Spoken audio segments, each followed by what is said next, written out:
Well, brothers, I think we have a very special guest preacher this evening.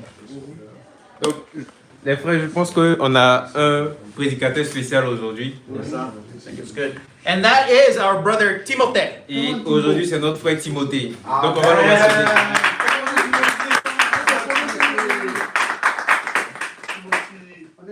Saw you, bro. Come on, bro. Preaching professionals. C'est bon? S'il vous plaît, les disciples, il y a le tapis là qui Le tapis, hein, si. Allez. Oh là là. Bonsoir les frères. Bonsoir.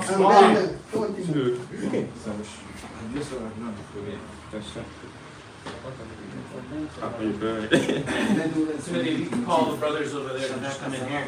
Ok. Il y a de l'espace ici. Hein. Ouais, vous pouvez. Il n'y a personne là-bas. Ok. C'est bon? Il y a de la place.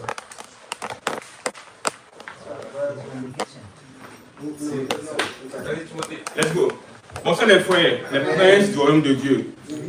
Et ce soir, Dieu me fait le privilège, à mon frère Timothée, de parler en son nom pour pouvoir nous exhorter, nous encourager, afin de relever les différents défis que nous avons actuellement.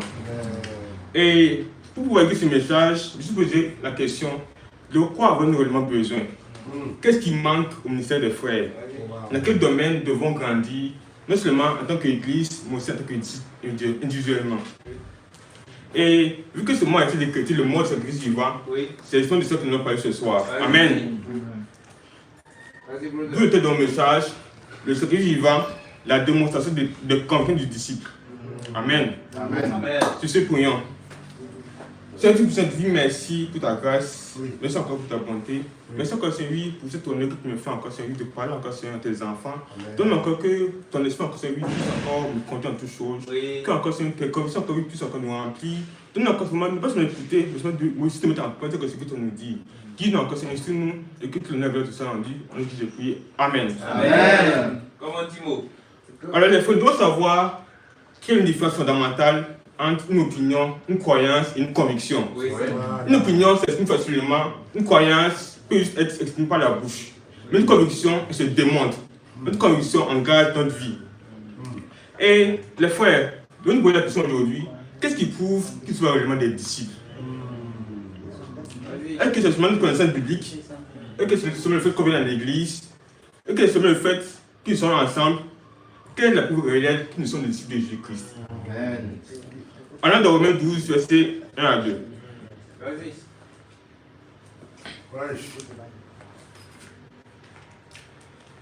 Romains 12, versets 1 à 2.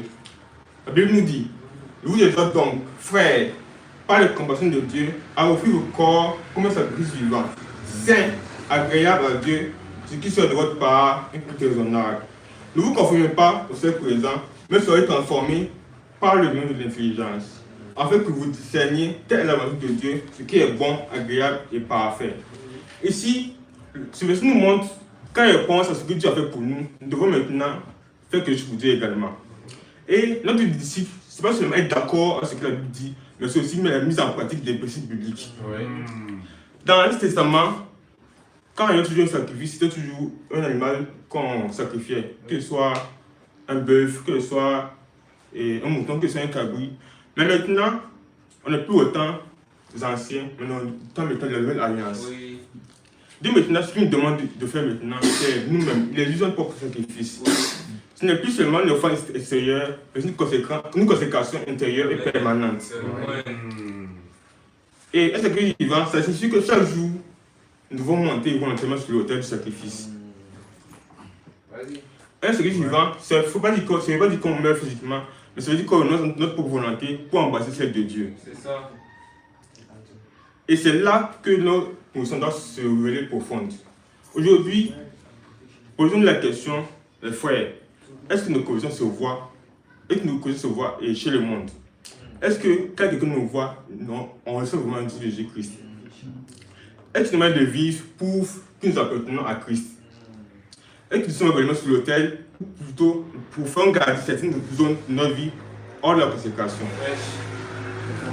Dieu veut qu'on soit totalement soumis pour pouvoir travailler avec nous. Mais cela doit commencer d'abord en lui faisant confiance totalement. D'où mon premier point. Le sacrifice vivant, la démonstration de notre confiance en Dieu. Amen. Vas-y, Timothée. Amen. Si le sacrifice vivant est d'abord la démonstration de notre conviction, alors il est d'abord la démonstration de notre confiance en Dieu. On peut parler de foi, on peut chanter la foi, on peut enseigner la foi, mais des fois, la foi véritable se reconnaît lorsqu'elle écoute quelque chose. Oui. Et pour 11 nous dit, 11 verset 1 nous dit quoi? La foi est une simple assurance de ce qu'on espère, une démonstration de ce qu'on ne voit pas. Oui. Remarquez bien, la foi concerne l'invisible. Oui. Faire confiance à Dieu, quand tu es visible, quand tu es sécurisé, quand tu es garanti, Oui. ne demande aucun sacrifice. C'est vrai. Mais faire confiance en Dieu, lorsque nous voyons aucune issue, lorsqu'on ne voit que des problèmes, Oui. c'est là que commence le véritable C'est vrai. sacrifice. C'est vrai. La véritable foi implique toujours un abandon. Elle implique de lâcher prise sur ce que nous contrôlons, sur ce que nous appuyons. Un sacrifice, par définition, c'est donner. Et spirituellement parlant, on est souvent amené à donner avant de recevoir. Oui. Et les frères, je veux que nous sachions que nous sommes un peuple de producteurs et non de consommateurs. Voilà.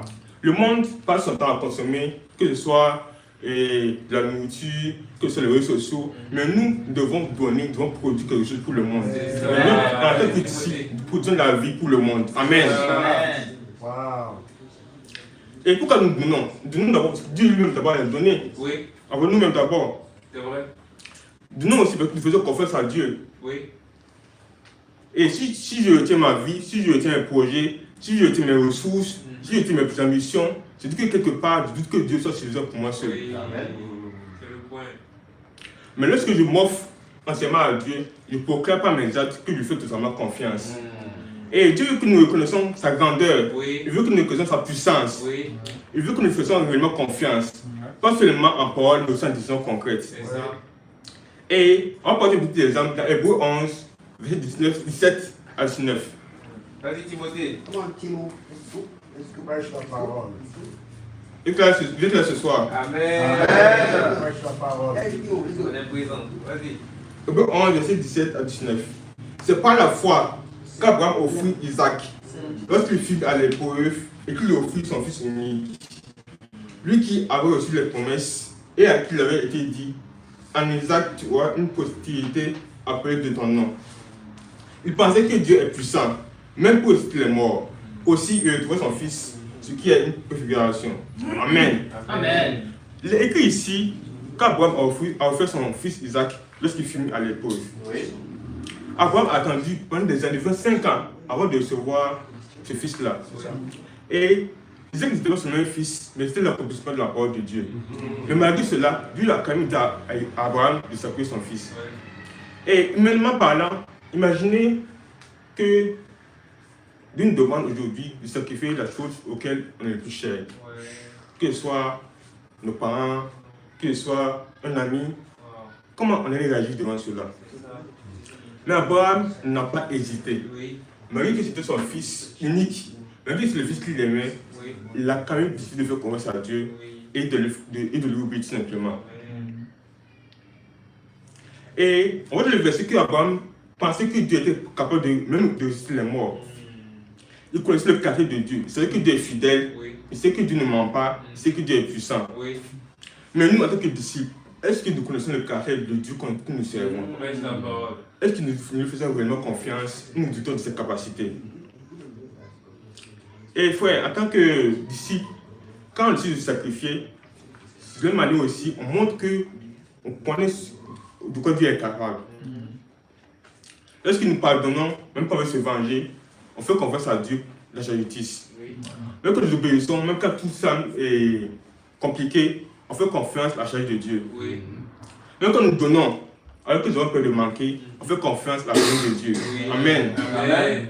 Même quand nous reconnaissons un projet personnel, pour suivre l'appel de Dieu, on fait confiance à son plan tout Prêche simplement. la parole.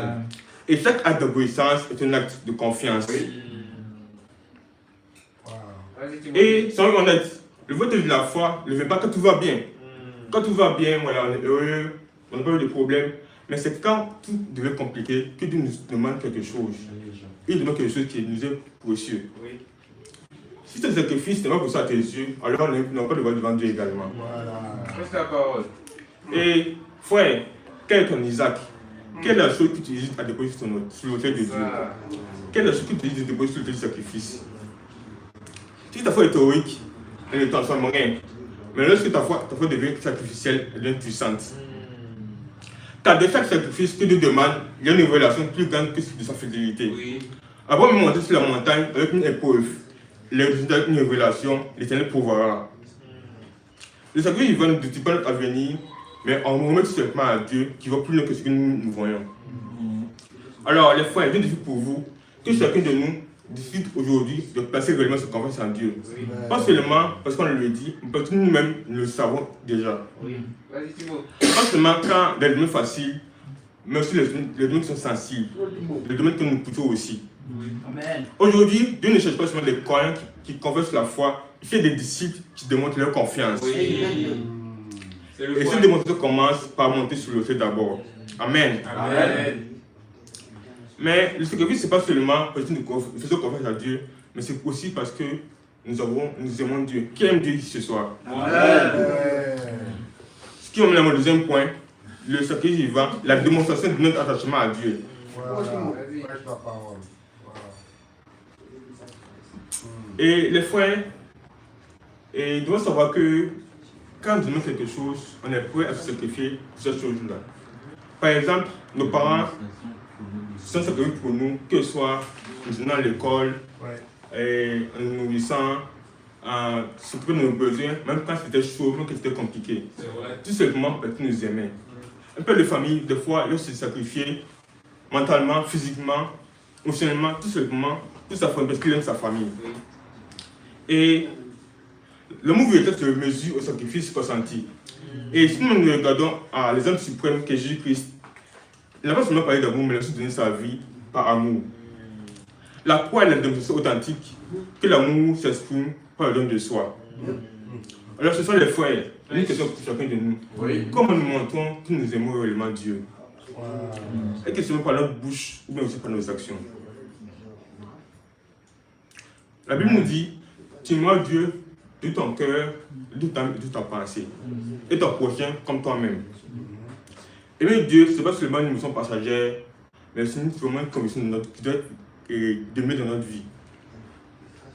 Aimer Dieu, ce n'est pas seulement quand on parle à l'église pour adorer, mais c'est vraiment un style de vie qui doit nous aimer chaque jour. Et le langage de Dieu, le langage de Dieu, c'est l'obéissance. Vous pouvez dire Seigneur, je t'aime, vous pouvez dire Seigneur, je te suis, C'est vrai. mais comment tu le montres pratiquement? Comment tu le montres par tes actions? Si tu résistes à l'esprit de Dieu, si tu résistes au commandement de Dieu, ton amour est stoïque, ton amour est platonique. Oui. Mais l'attachement à Dieu se montre dans une obéissance concrète. Oui. Et quand on aime Dieu, on doit aussi aimer faire sa volonté. Oui. Et quelle est l'envie de Dieu? La Timothée, la parole nous déclare que Dieu veut que tous les hommes soient sauvés Oui. et aussi parviennent à la connaissance de la vérité. C'est ça.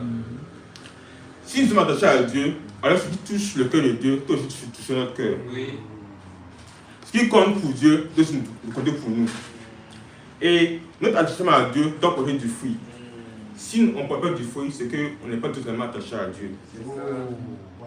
Fais la parole. Dans Jean 15, verset 5, la parole nous dit quoi? Je suis le cep, vous êtes les sarments.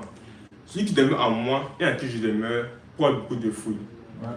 Alors les frères, si on ne porte pas de fruits, quel est le problème? Que ce soit de mon côté, que ce soit du côté de chacun, on doit se poser la question, pourquoi ne portons pas de fruits? Vas-y. Est-ce que je demeure réellement à Dieu? Est-ce que je suis réellement attaché à Dieu?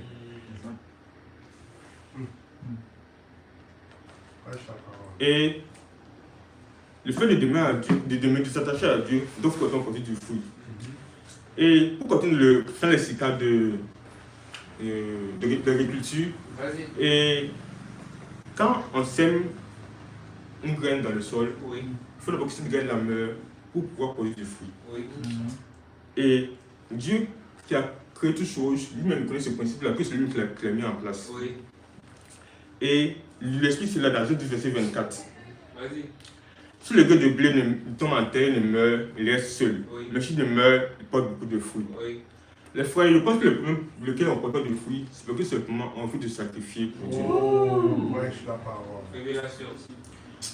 Le processus spirituel est clair. on est fécond si d'abord on est sur nous-mêmes. On ne peut pas produire de fruits sans sacrifier quelque chose, sans sacrifier notre confort, sans sacrifier nos préférences. Si on aime Dieu et qu'on veut produire du fruit, il faut qu'on sacrifie nos émotions, que ce soit notre orgueil, que ce soit notre colère, que ce soit notre jalousie, que ce soit notre paresse. Si on veut vraiment produire du fruit, il faut qu'on sacrifie notre caractère. Est-ce que ton caractère est conforme à ce que Dieu veut pour toi? Est-ce que par ta vie, tu montres que tu développes les fruits de l'esprit? Donc si toi-même, tu n'es pas quelqu'un qui craint Dieu, si tu ne sens pas quelqu'un qui craint Dieu, comment ils vont te suivre? C'est ça. Amen. Nous devons aussi sacrifier nos peurs et nos doutes, et que Dieu nous pousse à avancer. Nous devons sacrifier aussi notre timidité. Par exemple, pour moi, ce que je dois laisser, c'est ma timidité. Oui. Je dois laisser à cela pour pouvoir produire du fruit. Oui. Vas-y, Continue. Timothée. Let's go. Nous aussi sacrifier notre temps, pour non seulement chercher la foi de Dieu, mais aussi pour prier pour ceux qui sont perdus, mais aussi pour évangéliser. Oui. Si on ne peut pas évangéliser, comment on va aller trouver des personnes à qui partager la parole? Amen. Jésus est venu pour chercher et sauver ceux qui étaient perdus. C'est ça.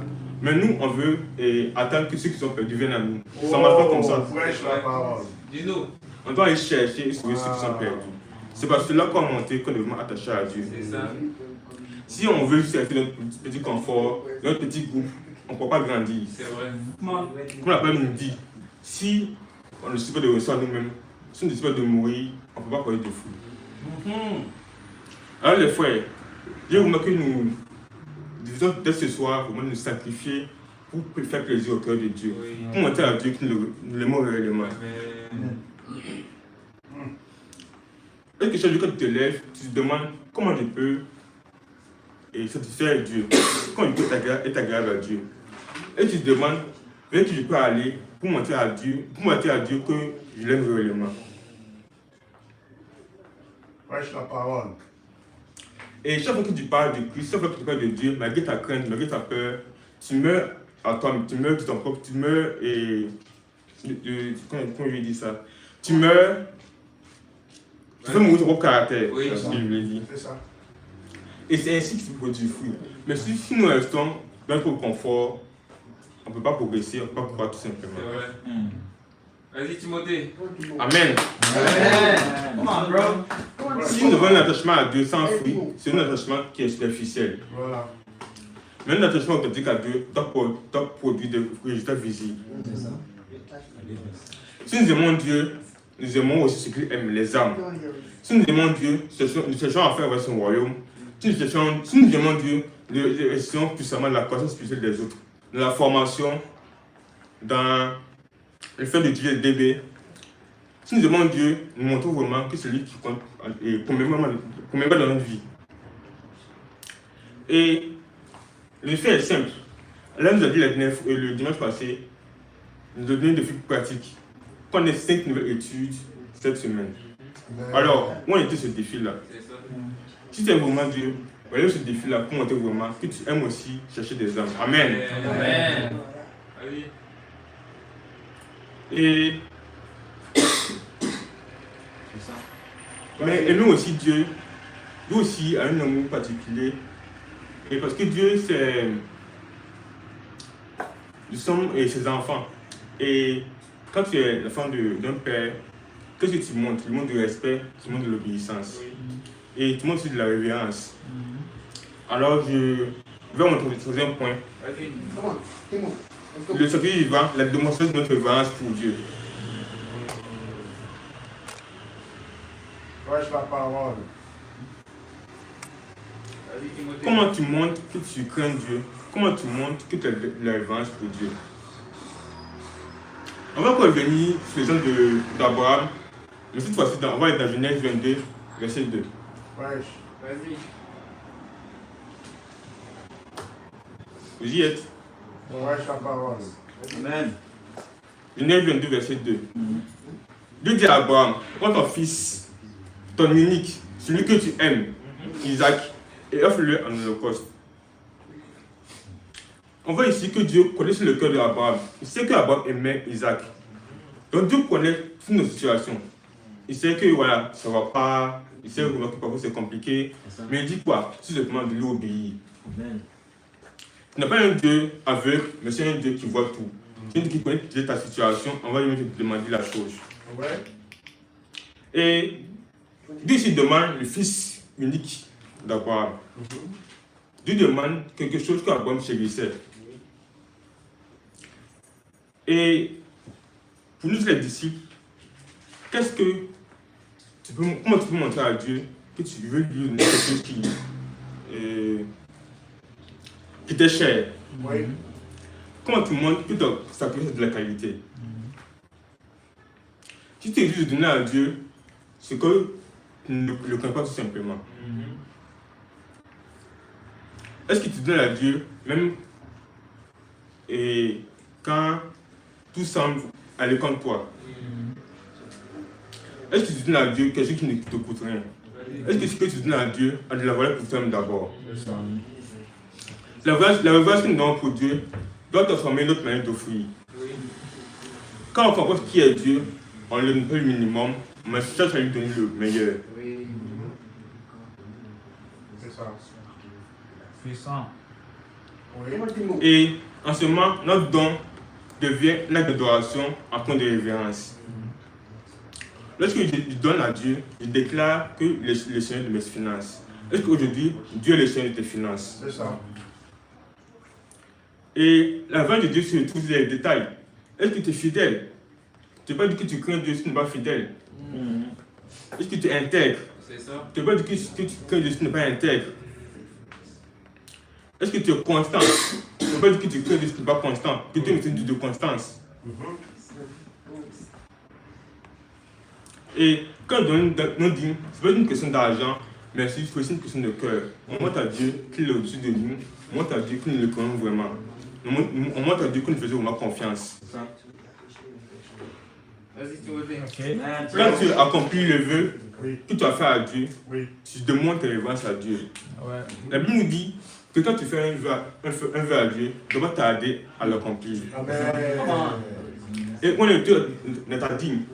Tu as promis que Dieu à Dieu, quand est-ce que tu comptes régler cela? Oui. Est-ce que c'est dans un mois, dans 2 mois? Non.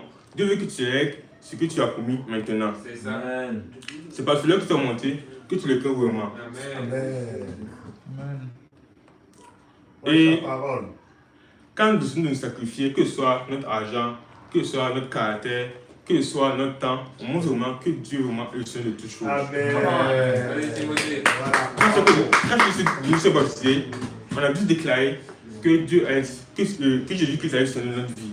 C'est ça. Mais où est nous aujourd'hui? Est-ce que Jésus-Christ est le Seigneur de tes finances? Est-ce que Jésus-Christ est le Seigneur de tes émotions? Oui. Oh, oh, oh. Vas-y. Amen. Shadrach. Prêche ta parole. Nos convictions ne doivent pas être seulement de la bouche, mais doivent être des cas pratiques. Manuelis. Comment pouvons-nous avec d'autres personnes si nous-mêmes ne croyons pas à ce que nous proclamons? Si nous ne pratiquons pas ce que nous proclamons? Vas-y. Nous devons vraiment être réellement engagés pour montrer vraiment à Dieu que nous le servons et nous voulons nous sacrifier pour lui. C'est ça. Et sans sacrifice, il n'y a pas de victoire. Et sans don de soi, il n'y a pas de croissance. Le sacrifice est la démonstration de nos convictions à nos disciples. Il témoigne de notre confiance en Dieu, Amen. notre attachement à lui et de la révérence qu'on lui accorde. Oui. Ce n'est pas être isolé, mais c'est un style de vie. Une identité qui montre à Dieu que nous avons vraiment confié nos vies. Alors les frères, donnons à Dieu qui est raisonnable par notre vie et à Dieu soit toute la gloire au siècle des siècles.